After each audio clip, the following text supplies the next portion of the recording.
Did I ever mention how much I hate industry standards? You know, I can understand someone going out of their way to create something the way they want to and it not working on an audience, but what infuriates me is some guy in a suit whose speciality is fucking business walking in and telling someone to do some bullshit he's heard on the grapevine that kinda makes sense.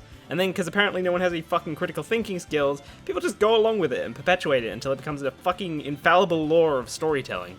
Despite the fact that everyone's doing it, and 10 seconds of research into the unpopular stuff would show that there's a mountain of evidence to prove that it doesn't actually make any fucking difference. Personally, this is one of the reasons I love Hunter x Hunter so much. I mean, maybe it's because it comes from an earlier time, or maybe it's just because Togashi doesn't give a fuck.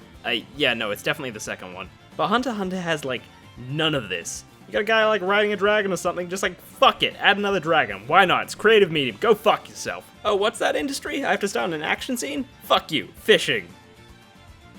Okay, I mean, maybe not. How about bland-ass main characters? Fuck that shit. Child character. Not a teenager, and he's got, like, easily identifiable personality traits. And I don't mean like, oh, I can fit myself in his shoes identifiable. I mean he feels distinctive, and I can quickly identify what makes him different. I've never mentioned it before, but I really hate this idea of relatable characters, as if stories are some fucking role-playing game, like humans are incapable of empathy and we have to make a story all about us to give a fuck. Togashi also didn't fall into the other pitfall of child characters, i.e. realism as opposed to plausibility. It's so refreshing to me to see child characters that aren't bratty and useless, but they still feel like kids, of course. They're playful and lack certain adult experiences. Sometimes really important adult experiences. Hey, left the island as a kid, never learned sex ed. Do you want this?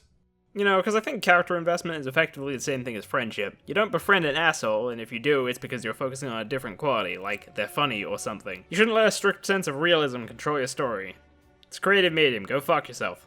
I really feel like Hunter x Hunter gets this, actually. Every character is introduced with some kind of reason to just give a shit about them. In the York New arc, I swear Togashi just makes a bunch of characters purely to sacrifice to Overgen, just to build his character. And then when he's built up, he's sacrificed in the same way to Kurapika, because Kurapika is your god, and gods require sacrifices. どこで死ぬ? 人に迷惑がかからない荒野がいいな。お前の断末魔はうるさそうだ。 Oh, that sounds sexual! They'll show off some kind of redeeming trait or relevance to a pre-existing plotline before expecting you to take any exposition about them. In fact, I'd equate the series to Log Horizon, actually. The character design in both these series are stupidly well-rounded. In fact, I'd actually say it's got the same problems as it too. Like, okay, I'm about to suck Hunter x Hunter's dick for 6 minutes plus because I think it gets a lot of things right. But like Log Horizon, I do think it has like one single large factor that pulls it back from a huge amount of success. Granted, I think Hunter x Hunter has a little less world exposition and more exposition to give characters the logic to move them from place to place and plot point to plot point. But basically the same concept. Lots of exposition, but the exposition is in service of creating a smarter plot. Despite the exposition though, I think more shonen should strive for the clever fight design at least. One of the fantastic things about Hunter x Hunter is that it doesn't think you're a fucking moron and can really engage with this dynamic battle of wits that's present in everything from the fights to every movement within the plot. And you can owe a lot of this to the genius power system, which, my god, I need to have like a whole video on this beautiful thing. If you're going to have a long-running shonen, having a well-cemented system like this that gives you as much potential as it does should be a must. Because that's the beauty of long running. 2 episodes of exposition can provide you with clever, engaging situations for the next 200 at no extra cost.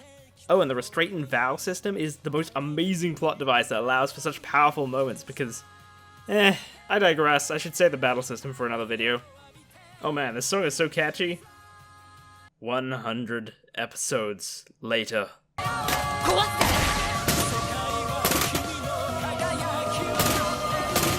The other thing that separates Hunter x Hunter is the fact that there is no fan service.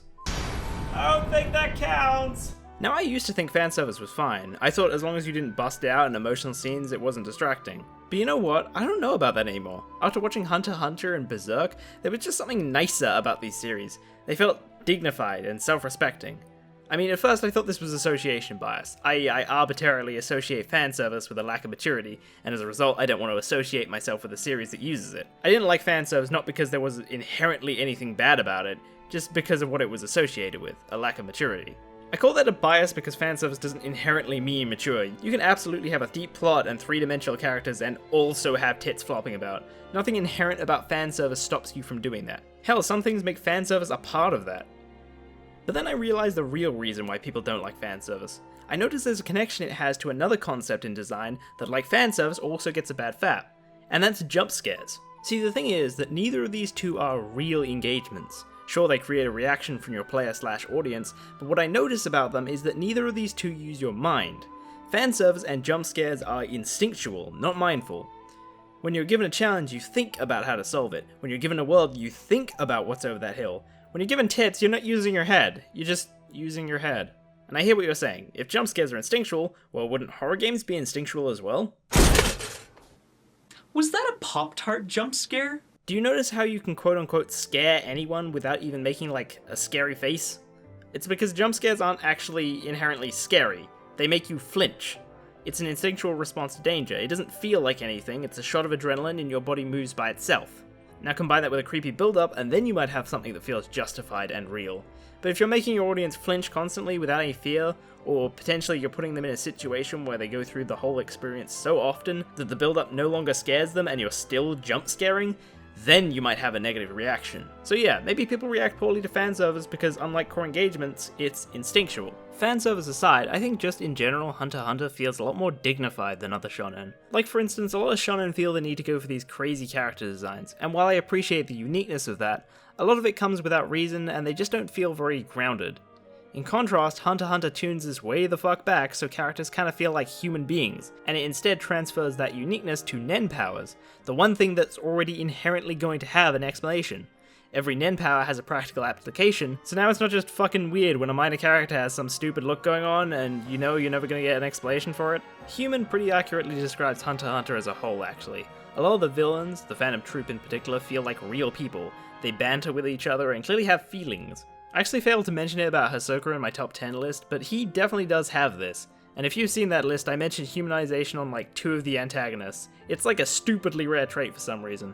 My theories on Humanization are a little vague right now, so I'm just gonna not go into details, but maybe when I've made some progress on that, I'll do a Phantom Troop case study. But for now, there you go. Distinctive, strong characters, intelligent moments, thought-out battle systems, removal of fanservice, and grounded characters. Go and improve your genre, Japanese companies that don't watch my channel. Actually, I say that, but it's been a while since Hunter x Hunter came out now, and you know what? It's a good day, because I honestly feel like we've started to see a shift in these industry standards. I also don't care enough to throw stuff on the screen to prove that, because, fuck you, it's a creative medium. Oh man, I can't wait until 5 years from now we have an entirely new selection of bullshit theories.